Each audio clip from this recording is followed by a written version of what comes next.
ಸದ್ಯಕ್ಕೆ film festival ಯಾವ ರೀತಿ ಹೈಪ್ ಪಡ್ಕೊಳ್ತಾ ಇದೆ, ಇದರ ಜೊತೆಗೆ ಇದ್ರ ಬಗ್ಗೆ ಮಾತಾಡೋಕ್ಕೆ ಅಕಾಡೆಮಿ ಅಧ್ಯಕ್ಷರಾಗಿರುವಂಥ ಡಾಕ್ಟರ್ ಸಾಧು ಕೋಕಿಲ್ ಅವರಿದ್ದಾರೆ, ಅವ್ರು ಮಾತಾಡಿಸ್ತಾ ಹೋಗ್ತೀನಿ. ಸರ್, ಫಿಲಂ ಫೆಸ್ಟಿವಲ್ ಇತಿಹಾಸದಲ್ಲೇ ದೊಡ್ಡ ಮಟ್ಟಿಗೆ ಸದ್ದು ಮಾಡ್ತಾ ಇರುವಂಥ ಫಿಲಂ ಫೆಸ್ಟಿವಲ್ ಅಂತ ಹೇಳ್ಬೋದು. ಆ ಒಂದು ಪ್ರದರ್ಶನದ ವಿಚಾರದಲ್ಲಾಗಿರ್ಬೋದು, ಮೊನ್ನೆ ನಡೆದಂಥ ಇನ್ಸಿಡೆಂಟ್ ವಿಚಾರದಲ್ಲೂ ಆಗಿರ್ಬೋದು. ನಿಮ್ಮ ರಿಯಾಕ್ಷನ್ ಏನು ಸರ್? ಮೊದಲಿಗೆ DKಶಿ ಅವರ ಒಂದು ಸ್ಟೇಟ್ಮೆಂಟಿಗೆ ನೀವು ಯಾವ ಥರ ಸಮರ್ಥನೆ ಕೊಡ್ತೀರಾ ಅಂತ? ನೋಡಿ, ನಮ್ಮ ಈ ಫೆಸ್ಟಿವಲ್ನ ಟ್ಯಾಗ್ಲೈನ್ ಸರ್ವ ಜನಾಂಗದ ಶಾಂತಿಯ ತೋಟ, ಇದೇ ನಮ್ಮ ಟ್ಯಾಗ್ಲೈನ್. ಇದು ಬೇರೆ ಯಾವ್ಯಾವುದೋ ಟ್ಯಾಗ್ಲೈನ್ ಕೊಟ್ಬಿಟ್ಟು ಅದನ್ನೇ ಸಣ್ಣ ಅದು ವಿಷಯನೇ ಇಲ್ಲ ಅಂಥ ವಿಷಯನ ಒಂದು ದೊಡ್ಡದಾಗಿ ಮಾಡಿ ಅದನ್ನೇ ಕಾಂಟ್ರವರ್ಸಿ ಮಾಡೋದ್ರಲ್ಲಿ ಅರ್ಥವೂ ಇಲ್ಲ, ಸಮಯ ವ್ಯರ್ಥ ಅಷ್ಟೇ. ಅದರಿಂದ ಏನು ಪ್ರಯೋಜನ ಇಲ್ಲ. ನೋಡಿ, ನೀವು ಯಾವುದ್ರ ಬಗ್ಗೆ ಕೇಳ್ತಿದ್ದ DK ಸರ್ ಹೇಳಿದ್ರ ಬಗ್ಗೆ ನೋಡಿ, DK ಶಿವಕುಮಾರ್ ಸರ್ ನಮ್ಮವರು, ನಮ್ಮ ಚಿತ್ರರಂಗದವರು. ಚಿತ್ರರಂಗದ ಬಗ್ಗೆ ಎಷ್ಟು ಪ್ರೀತಿ ವಿಶ್ವಾಸ ಇದೆ ಅನ್ನೋದು ನಮಗೆ ಗೊತ್ತು.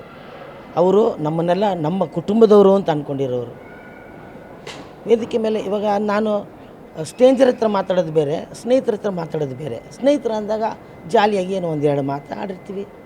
ಅವ್ರ ಮನಸ್ಸಲ್ಲಿ ಒಂದು ಸಣ್ಣ ಬೇಜಾರಿತ್ತು, ಏನೋ ನಮ್ಮ ನೆಲ, ನಮ್ಮ ಜಲ, ನಮ್ಮ ಭಾಷೆ ಅಂತ ನಾವು ಹೋರಾಟ ಮಾಡಿದಾಗ ಕೆಲವರು ಕಲಾವಿದರು ಬರಲಿಲ್ಲ ಅನ್ನೋದು. ಬರೀ ನಾಟ್ ಓನ್ಲಿ ಕಲಾವಿದರು, ಚಿತ್ರರಂಗದವರು ಬರಲಿಲ್ಲ ಅಂತ.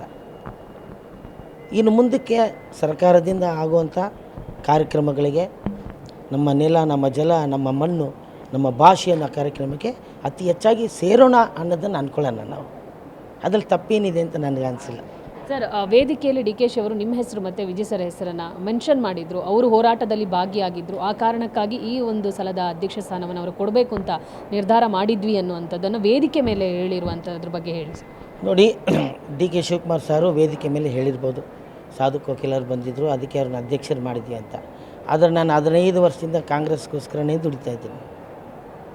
MP ಎಲೆಕ್ಷನಿಂದ ಇರ್ಬೋದು, ಭಾರತ್ ಜೋಡೋ ಇರಬಹುದು, ಮತ್ತು ಮೇಕೆದಾಟು ಇರಬಹುದು, ಸುಮಾರು ನಮ್ಮ ಕಾಂಗ್ರೆಸ್ಸಿನ ವೇದಿಕೆಗಳಿರ್ಬೋದು, ಈಗ MLA ಎಲೆಕ್ಷನ್ ಇರ್ಬೋದು, ಈಗಿನ MP ಎಲೆಕ್ಷನ್ ಇರ್ಬೋದು, ಈ ಬೈ ಎಲೆಕ್ಷನ್ ಇರ್ಬೋದು, ಮ್ಯೂಸಿಕ್ಕಿಂದ ಇರಬಹುದು.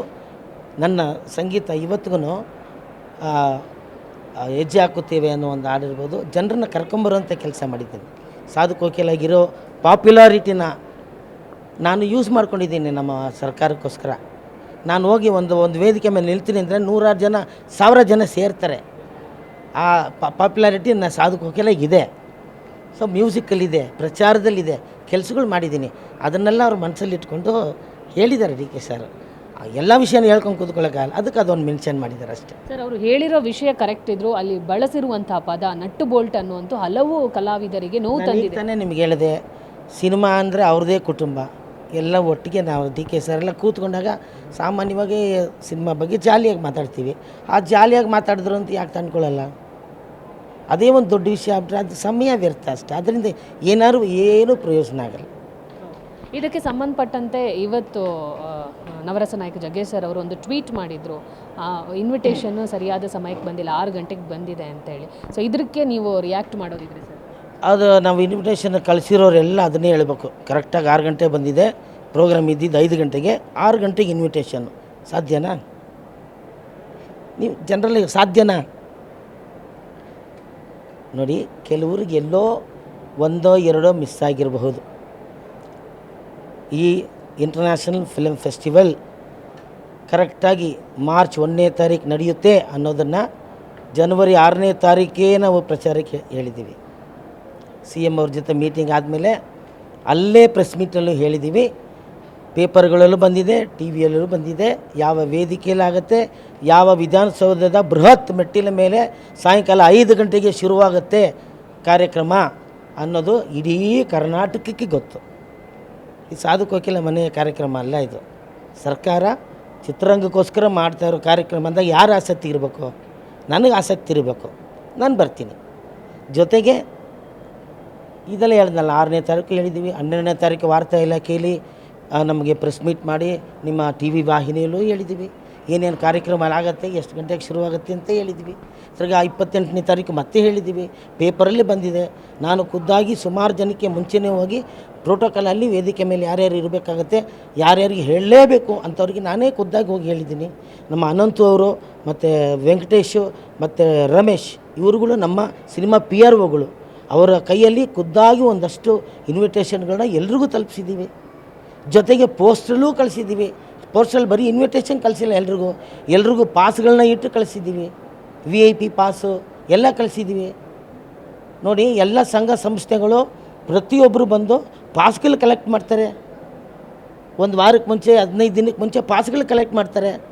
ಕಾರ್ಯಕ್ರಮ ಗೊತ್ತಿರಲ್ವಾ ಸರ್? ಒಂದಿಷ್ಟು ಜನರಿಗೆ ಮನಸ್ತಾಪ ಕೂಡ ಇದೆ, ವ್ಯವಸ್ಥೆ ಸರಿಯಾಗಿಲ್ಲ, ಯಾರಿಗೂ ಕರೆಕ್ಟಾಗಿ ಅಲ್ಲ ಸರ್, ಯಾರಿಗೂ ಕರೆಕ್ಟಾಗಿ ಪಾಸ್ ರೀಚ್ ಆಗಿಲ್ಲ, ಅಥವಾ ಈ ಒಂದು ಫಿಲಮ್ ಫೆಸ್ಟ್ ನಡೀತಾ ಇರೋದ್ರ ಬಗ್ಗೆ ಜಾಸ್ತಿ ಯಾರಿಗೂ ಗೊತ್ತಾಗ್ತಾ ಇಲ್ಲ ಅನ್ನೋ ಒಂದಿಷ್ಟು ಕಮೆಂಟ್ಸ್ಗಳು ಬರ್ತಾ ಇತ್ತು ಸರ್. ಇಷ್ಟೊತ್ತು ನಾನು ಹೇಳಿದ್ನಲ್ಲ, ಆ ಕಾರಣಕ್ಕಾಗಿ ಹೈಕೋರ್ಟ್ ಮೆಟ್ಟಿಲೇರು. ಅದೆಲ್ಲ ಸುಳ್ಳು, ಅದೆಲ್ಲ ಬೇರೆ ವಿಷಯ. ಅದೆಲ್ಲ ಅದು ಕೋರ್ಟಲ್ಲಿ ಇರೋದ್ರಿಂದ ನಾವು ಮಾತಾಡೋಂಗಿಲ್ಲ. ಇಷ್ಟು ಮಾತ್ರ ನಾವು ಮಾತಾಡಬೇಕು. ಏನಂದರೆ ಎಲ್ಲವೂ ಹಂಚಿದೆ. ಇದೇ ನಮ್ಮ ವಾಣಿಜ್ಯ ಮಂಡಳಿಗೆ ನಾನೇ ಖುದ್ದಾಗಿ ಹೋಗಿ 600 ಪಾಸ್ಗಳು, 700, 800 ಪಾಸ್ಗಳು ಮತ್ತು ಇನ್ವಿಟೇಷನ್ಲ ಕೊಟ್ಟು ನಾನೇ ಖುದ್ದಾಗಿ ಕೇಳಿದ್ದೀನಿ ಯಾರ್ಯಾರಿಗೆ ತಲುಪುತ್ತೆ ಅಂತ. ಡಿಸ್ಟ್ರಿಬ್ಯೂಟರ್ಗಳಿಗೆ, ಎಕ್ಸಿಬ್ಯೂಟರ್ಗಳಿಗೆ ಎಲ್ರಿಗೂ ತಲುಪುತ್ತೆ ಅಂತ ಅವರೇ ಹೇಳಿದ್ದಾರೆ. ಸಾರಾ ಗೋವಿಂದವರಲ್ಲೇ ಇದ್ದರು. ನಮ್ಮ ಇವರು ಪ್ರೆಸಿಡೆಂಟ್ ಇದೆಲ್ಲ ಇದು ವಾಣಿಜ್ಯ ಮಂಡಳಿ, ಅವ್ರು ಖುದ್ದಾಗಿ ಎಲ್ಲಿಗೆ ಹೋಗುತ್ತೆ ಅಂತೇಳಿ ನಾನೇ ಮಾಹಿತಿ ತೊಗೊಂಡು ನಾನು ಅವ್ರಿಗೆ ಇನ್ವಿಟೇಷನ್ ಕೊಟ್ಟು ಬಂದಿದ್ದೀನಿ. ಎಲ್ಲ ಕೆಲಸಗಳನ್ನು ನಾವು ಕರೆಕ್ಟಾಗಿ ಮಾಡಿದ್ದೀವಿ. ಅದು ಇವ್ರ ಮೇಲೆ ಹೇಳೋದನ್ನು ಬಿಟ್ಟು ಮುಂದಿನ ವರ್ಷ ಆದರೆ ನಾವೆಲ್ಲ ಸೇರಿ ಕೆಲಸ ಮಾಡೋಣ. ಲಾಸ್ಟ್ ಇಯರು ಕೂಡ ಎಷ್ಟು ಜನ ಸೇರಿದ್ದಾರೆ, ಎಷ್ಟು ಜನ ಬಂದಿದ್ದರು, ಎಲ್ಲ ಲಿಸ್ಟ್ ನನ್ನ ಹತ್ರನೂ ಇದೆ. ಅದರಿಂದ ದಯವಿಟ್ಟು ಇದನ್ನು ಇಲ್ಲಿಗೆ ನಿಲ್ಲಿಸಿ, ತಪ್ಪೇನಿಲ್ಲ. ಮುಂದೆ ನಮ್ಮ ನೆಲ, ನಮ್ಮ ಜಲ, ನಮ್ಮ ಮಣ್ಣು, ನಮ್ಮ ಭಾಷೆ ಅಂತ ಬಂದಾಗ ನಮ್ಮ ಕಲಾವಿದರು ಎಲ್ಲರೂ ಸೇರಬೇಕು ಅನ್ನೋ ಉದ್ದೇಶದಲ್ಲಿ DK ಸರ್ ಹೇಳಿರ್ಬೋದು. ಯಾಕೆಂದರೆ ಒಂದೇ ಒಂದು ಮಾತು, ಇಂಥ ಒಂದು ಕೆಲಸ ನಡೀತಾ ಇದೆ ಕನ್ನಡದ ಪರ ಅಂತ ಹೇಳಿದ ತಕ್ಷಣ ಯಾರಿಗೆ ಡಾಕ್ಟರ್ ರಾಜ್ಕುಮಾರ್ ಸರ್ ಒಬ್ರಿಗೆ ಗೊತ್ತಾದರೆ ಸಾಕು, ಇಡೀ ಚಿತ್ರರಂಗಕ್ಕೆ ಗೊತ್ತಾಗ್ಬಿಡೋದು. ಲಕ್ಷಾಂತರ ಜನ, ಲಕ್ಷ 10 ಲಕ್ಷ ಜನ ಸೇರಿರೋದುಂಟು. ವಿಷ್ಣುವರ್ಧನ್ ಸರ್, ಅಂಬರೀಷ್ ಅಣ್ಣವ್ರಿಗೆ ಗೊತ್ತಾಗ್ಬಿಟ್ರೆ ಸಾಕು, ಎಲ್ಲರೂ ಸೇರ್ಕೊತಾ ಇದ್ವಿ ನಾವು. ಈಗ ಯಾಕೆ ಸೇರ್ತಾಯಿಲ್ಲ? ನಾಯಕತ್ವದ ಕೊರತೆ ಕಾಡ್ತಿದೆಯಾ ಸರ್? ನಾಯಕರು ಬೇಕು.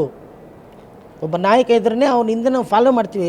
ಸರ್ ಈ ಥರ ಪ್ರೋಗ್ರಾಮ್ ಮಾಡ್ತಾಯಿದ್ದಾರೆ, ಬನ್ನಿರಿ ಅಂತ ಅವರೊಬ್ಬರು ಸಾಕ್ರೆ, ಎಲ್ಲ ಬರಬೇಕು ಕಣ್ರ ಅಂತ ಅಂಬರೀಷ್ ಒಂದೇ ಮಾತು ಹೇಳಿದ್ಮೇಲೆ ಅವಾಗ ಯಾರಿಗೂ ಇನ್ವಿಟೇಷನ್ ಬೇಕಾಗಿಲ್ಲ. ಬೇಕಿತ್ತಾ? ಓಡೋಗ್ತಾ ಇದ್ವಿ. ಆ ಕೆಲಸ ಆಗಬೇಕು, ಲೀಡರ್ ಬೇಕು.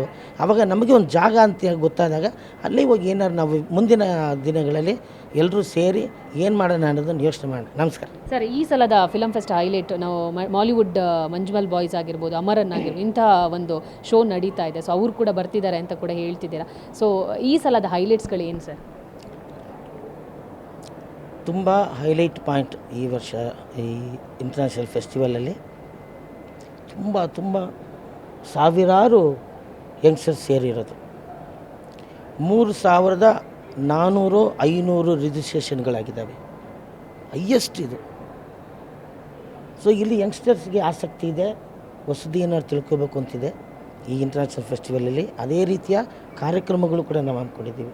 ಇವತ್ತಿನ ಕಾರ್ಯಕ್ರಮದಲ್ಲಿ AI ಇನ್ ಫಿಲಮ್ ಅಂಥೇಳಿ ಇಡೀ ದಿವಸ ಇವತ್ತು ಕಾರ್ಯಕ್ರಮ ನಡೀತಾ ಇದೆ. AI ಹೆಂಗೆ ಸಿನಿಮಾಗೆ ಅಳವಡಿಸ್ಕೊಳ್ಳೋದು ಅಂತ. ಅದನ್ನು ಒಂದು ಇಂಟರ್ನ್ಯಾಷನಲ್ ಕಂಪ್ನಿಯವ್ರು ಬಂದು ಬೆಳಗಿಂದ 1 ಅವರ್ ಪ್ರೋ ಮಾಡ್ತಾಯಿದೆ. ನೀವು ಅಲ್ಲಿ ಹೋಗಿ ನೋಡಿ, ನಿಂತ್ಕೊಳ್ಳೋಕ್ಕೂ ಜಾಗ ಇಲ್ಲ, ಗಲಾಟೆಗಳು ನಡೀತಾ ಇದೆ. ಅಷ್ಟು ಕಿಕ್ಕಿರಿದ ಜನ ಬಂದು ಅದ್ರ ಬಗ್ಗೆ ಕೇಳ್ತಾ ಇದ್ದಾರೆ. ಈ ಸರ್ತಿ ಬರೀ ನನ್ನ ಸುಮ್ಮನೆ ಒಂದು ಫೋನಲ್ಲಿ ಒಂದು ಮಾತು ಹೇಳಿದ್ರು. ರವಿ ವರ್ಮನ್ ಅವರು ಈಸ್ ವರ್ಲ್ಡ್ ಕ್ಲಾಸ್ ಸಿನಿಮಾಟೋಗ್ರಾಫರ್. ಪ್ರಪಂಚದಲ್ಲಿ 7-8 ಜನ ದ ಬೆಸ್ಟ್ ಸಿನಿಮಾಟೋಗ್ರಾಫರ್ಸಲ್ಲಿ ಅವರು ಸೆಲೆಕ್ಟ್ ಆಗಿರುವಂಥ ಒಬ್ಬ ಸಿನಿಮಾಟೋಗ್ರಾಫರು.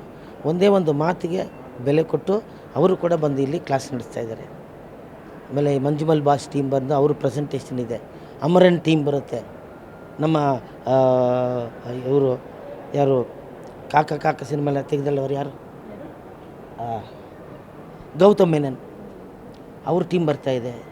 ಸೊ ಒಳ್ಳೊಳ್ಳೆ ತಿಳ್ಕೊಳ್ಳೋಂಥ ಸಿನಿಮಾ ಬಗ್ಗೆ, ಟೆಕ್ನಿಕಲ್ ಬಗ್ಗೆ, ಟೆಕ್ನಿಷಿಯನ್ ಆಗಿ ಏನೇನು ತಿಳ್ಕೊಬೋದು ಎಲ್ಲದಕ್ಕೂ ಈ ಸರ್ತಿ ದೊಡ್ಡ ನಾವು ವೇದಿಕೆನ ಮಾಡಿಕೊಟ್ಟಿದ್ವಿ. ಆಮೇಲೆ ಎಲ್ಲೂ ಕನ್ಫ್ಯೂಸ್ ಕೂಡ ಆಗಲ್ಲ ನಿಮಗೆ.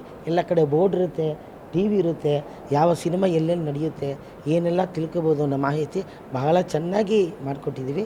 ಈ ಸರ್ತಿ ಇಷ್ಟೊಂದು ಪ್ರಚಾರ ಸಿಗ್ತಾ ಇರೋದು ನನಗೂ ಸಂತೋಷ. ಧನ್ಯವಾದಗಳು. Okay sir, thank you. ನೋಡಿದ್ರಲ್ಲ, ಇದಿಷ್ಟು ಸಾಧು ಕೋಕಿಲ್ ಅವರ ಮಾತಾಗಿತ್ತು. ಕ್ಯಾಮರಾ ಪರ್ಸನ್ ಸಂದೇಶ್ ಜೊತೆ ದೀಪಿಕಾ, ಪವರ್ TV, ಬೆಂಗಳೂರು.